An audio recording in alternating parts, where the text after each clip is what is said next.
Hey, I'm right back with another video. So I was sitting today at my desk thinking as I usually do, and I also thought a lot last night. I had a hard time sleeping. I didn't actually fall asleep till I think maybe around 1:30 to 2, and then when I finally got up, I don't know what the hell was going on with my alarm clock, but it was giving me some serious grief. A lot of things were just going through my head yesterday, last night, and I was thinking about how it is. I mean, the more I look at things, I realize, it's very difficult for me to ever have any strong relationships with a lot of people. I'm polite, I'm courteous, and, in my social interactions, I think that I handle things pretty well. And that's not to say that I want to be suspicious and then, make my suspicions so obvious that I, come off as cold and distant, because that's not what I do. There's some friendly people that I've encountered and I've enjoyed my interaction with them. So it's not really like that. But I do realize that people have a tendency to be two-faced. They'll be one way in front of you, and then when they get into a group where they are desperately seeking some sort of approval, they will change their tune, and they will literally do everything they can to destroy you just for the approval of that group. So today I was thinking about, I did some videos a few days ago, jealousy and anger, and what I was thinking about is how, I do question relationships with women, and I'm one to, when I develop a friendship, my friendships are very sincere. I don't like crap in my life, okay? I'm very selective about who I bring into my life, And, when I spoke to some of the people that I used to know, like on Facebook or old coworkers or whatever, if they were telling me something about their life, I've always tried to end, my correspondence with them, in a very positive, uplifting note. I've never, wanted to create any animosity, with them at all. But what I get from, some of the things that I was thinking last night, and some of the comments that were made, that were kind of directed towards me on Facebook, it kind of seems like, that some of my relationships in the past really weren't of the value that I thought they were. Of course, the years go by, and you grow apart. You go from, because most of the people that I knew on Facebook were like playmates, okay? What I mean by playmates is, hey, let's hang out, recess, let's eat lunch together, and you might meet up for a weekend or whatever.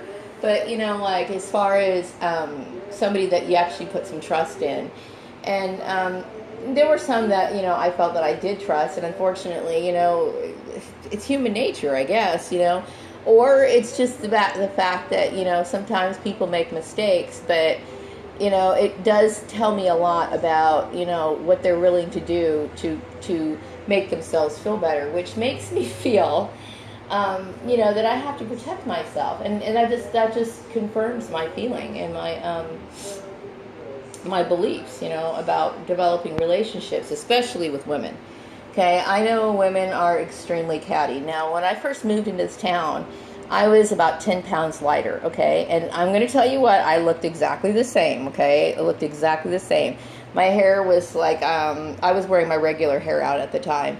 Still wore makeup. I was 10 pounds lighter. And I don't recall getting this sort of catty stuff going on. And I moved here in 2000.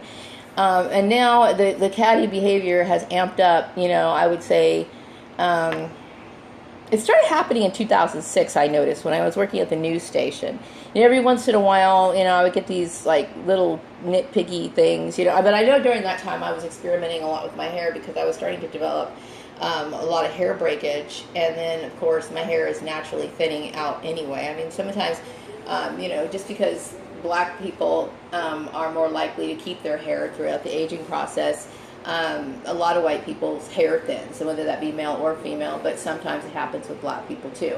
So my hair is not as thick as it used to be. So on that, and I was like literally losing patches of hair, due to the relaxers and whatnot. So I was starting to experiment with hairstyles, and so I noticed there was some comments there. But before that, I don't recall, having catty stuff. I mean, people were kind of picking on me for other reasons, that my family can find some reason, right, to bitch about stuff, but And it's unfortunate, but I do know that when it makes me believe that most well, it is true that most relationships are based on selfish motives, foundations, and basically looking for what that other person can do for them. I think most friendships or relationships are fragile, and that's unfortunate because I look for quality in everything that I do. If I say I'm a person's friend, if I've logged their phone number in my phone, if I've spent time with them and then let them, talk to them and listen to their problems, well, then I'm extending my friendship, okay? And so I don't expect people to stab me in the back, especially when I've been supportive towards them. But people gossip, and then they let their jealousies and competitive nature can get out of control.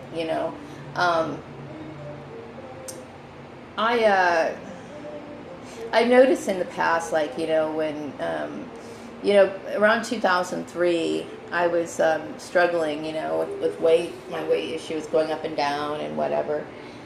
And I'm not the kind of person. I don't like to be overweight. I don't think most people do. I don't. I do everything I can. I don't want that shit. I don't want it. And then there's nothing wrong with saying that, okay? There's nothing wrong with saying, hey, you know what? That's not for me, okay? And I would say that most women, regardless of what size they're in right now, don't want that either, okay? Now, there's a certain size that's, somewhat reasonable, but what I'm talking about, nobody wants to be obese. Nobody wants to be, have to make special accommodations for clothing items or whatever. They want to be able to go to the store. They want convenience. They want, to be able to have flexibility in what they wear. And so, I noticed that there was a lot of coworkers that were probably prompted on by my family, and the sad thing about my family is that, and it's unfortunate, but there's a lot of families that tend to believe that, you get married and then for whatever reason, it's okay to just let yourself go to hell. Okay, I don't believe that, okay? Obviously, there's a certain way that I believe and see things. And I think the reason why I see things differently is because of my lack of social interaction with other people. I mean, don't get me wrong, I had my friends and stuff, but I've never internalized any of their habits, their ideals, or whatever, because I wasn't really around them that much, okay? So most of my ideas come from just either reading materials or reading materials and drawing conclusions to, of myself, and then basing things that I've read on, like, behavior or whatever. And then also, what I have noticed when people have failed in certain actions in their life, I did take note of it, and I would say, I don't want to do that myself. Now, that's not to say that I haven't done anything wrong or I didn't make any mistakes, because I have, okay? I have made several mistakes in my life, as most people have, okay?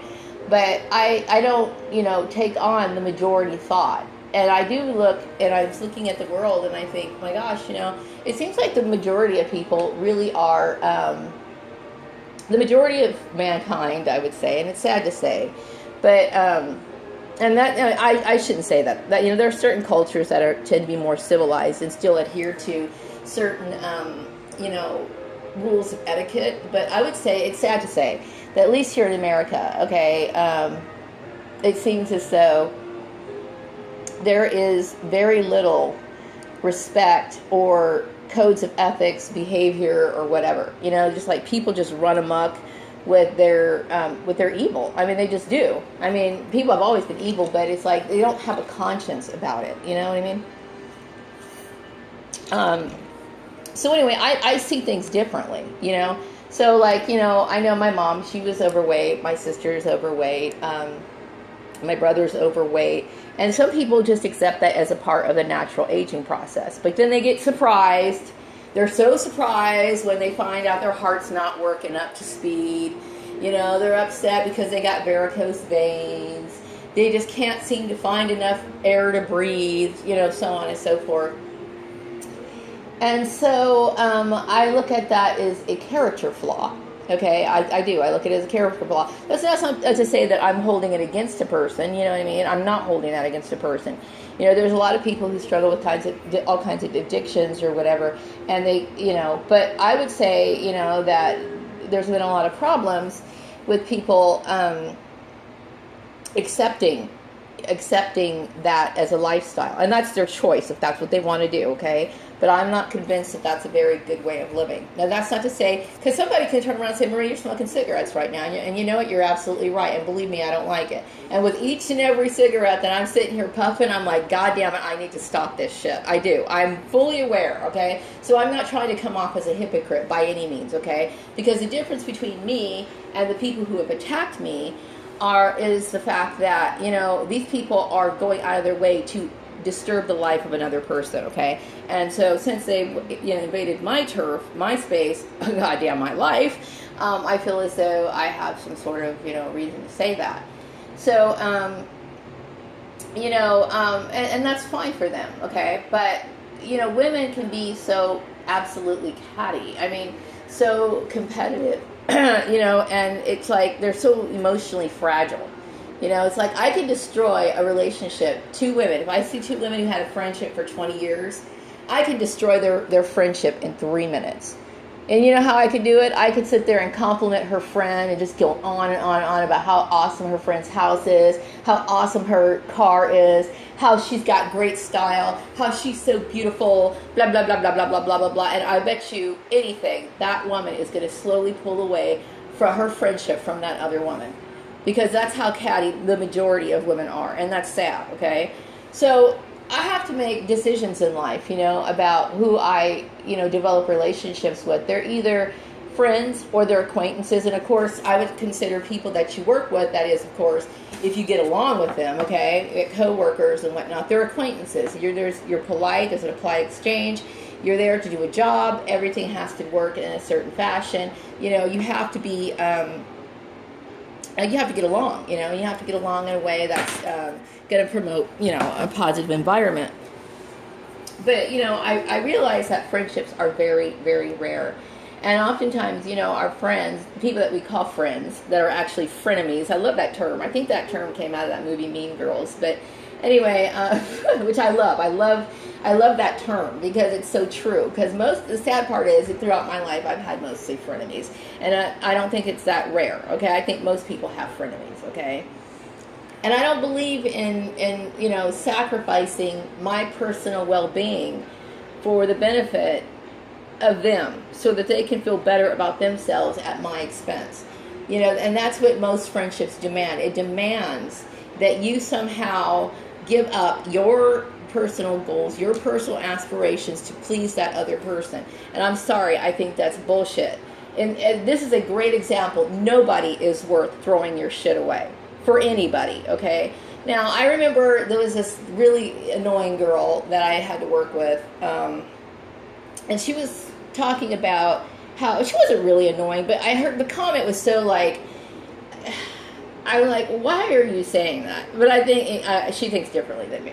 She said something along the lines of, relationships are about give and take. And I'm like, oh, I kept thinking, okay. But it was almost like she was trying to indoctrinate me. Like she was trying to make me believe that, you know, she was trying to convey a message, which is very common in gang stalking, because the whole ultimate goal of gang stalking is to make you basically convert to their way of thinking, okay, whether that be religion, race, whatever, political views, so on and so forth. I didn't want to really engage in the conversation. I said, well, I don't really think that. I said, I think that relationships should be self-sufficient, or, you know what I mean? And then I also think, but I didn't really, I think I left it at that, and I just walked away.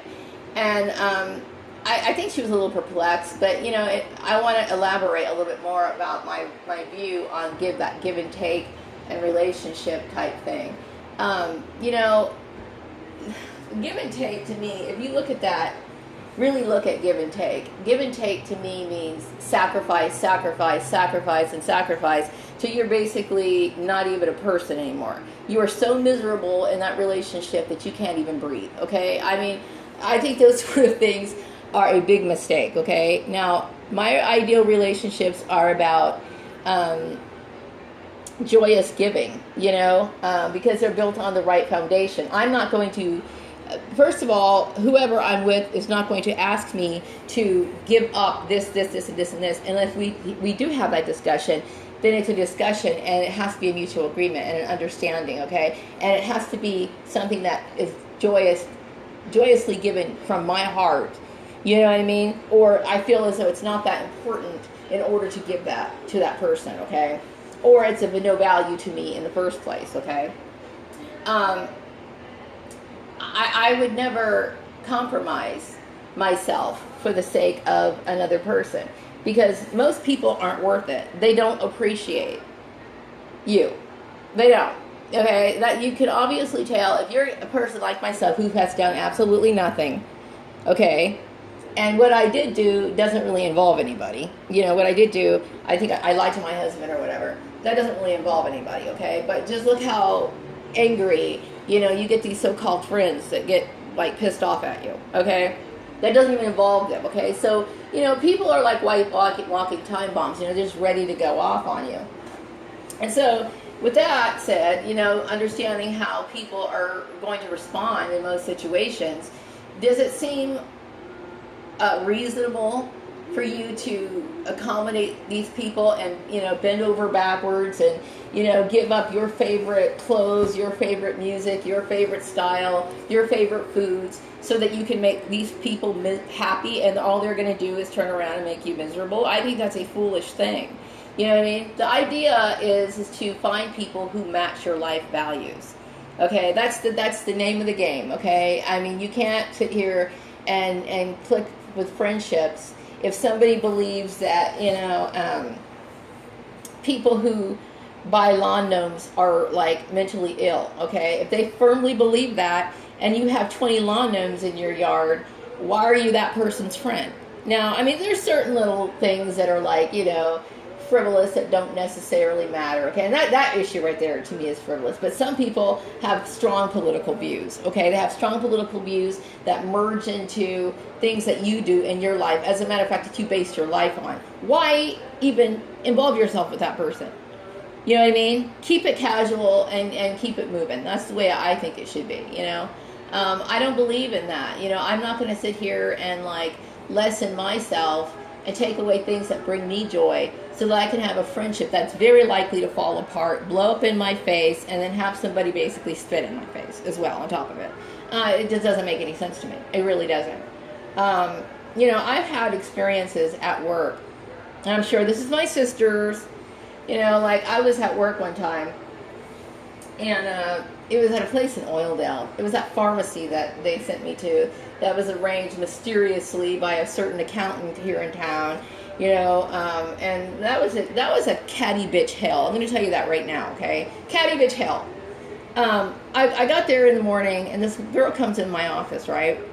She's sitting here offering me, like, candy at 9 o'clock in the morning. Now, obviously, this is my siblings being pissed off because I'm at a decent weight, okay? And I've heard in several other my jobs, I'd have coworkers say similar things or try to do similar maneuvers or say certain things about my weight or whatever to me. And it was like, okay, number one, whether people believe it or not, that is a form of sexual harassment. Okay, when you're constantly pestering, it's nothing wrong with acknowledging it, but when you're pestering somebody about it, it's a form of sexual harassment. It really is, okay? Because, well, I'm not going to go into it, but the guidelines are on the wall, so if you're a place of employment, go ahead and check it out. And so a lot of women, when they're friends, one will lose weight, and the other one will kind of slowly back away. They're not happy about that their friend's weight loss. They're not happy. Now, when you really love a person, you want that person to be able to find what brings them joy. If that person's unhappy, to some degree, you're going to suffer for that person. That's what love is, okay? That's what, to me, friendship should be based on, okay? They're not just lunch mates. They're not just what do you call it? People's names that you log into your phone. They should be strong emotional bonds, meaning if that person is telling you that they lost their job, you don't sit there and have this like, well, let me just shrug my shoulders, and you know, you do things, you act, you move, and you try to help that person. And unfortunately, in a lot of cases, you know, your friends would be the first person to dig your goddamn grave, okay? And I'm well aware of this, well aware of it, okay? So, anyway, those were my thoughts today on that. I was going to actually call this video the fallacy of sisterhood, but I think I'm going to save that for another day because I have a lot to say about that topic. So I'm going to wrap this video up. I might be back with another one later. I don't know for sure. I might want to ramble a little bit more about some of my tension that I've been feeling, a lot of stress. And what is actually causing it. Most of it has a lot to do with the fact that I feel, I'm scared. I'm in an environment. I'm all by myself. There was a big campaign smear that was based on bullshit. That people, you got the herd mentality there, and you got death threats coming from employers. Because when I look at those ads in the paper or the internet, that's exactly what I look at it as. I look at it as a death threat because this is a very serious program. And, the very fact that, these people are booting me out of my field and I can't get back in it and my life has significantly changed, all of these sort of things and the harassment that I experience is a form of genocide. So when I see these people doing this kind of nonsense, I realize that I live in this world, okay? And it's not a very comfortable feeling. But anyway, I might express more on that later. I'm going to wrap this video up. I hope you have a wonderful day. Take care. Bye-bye.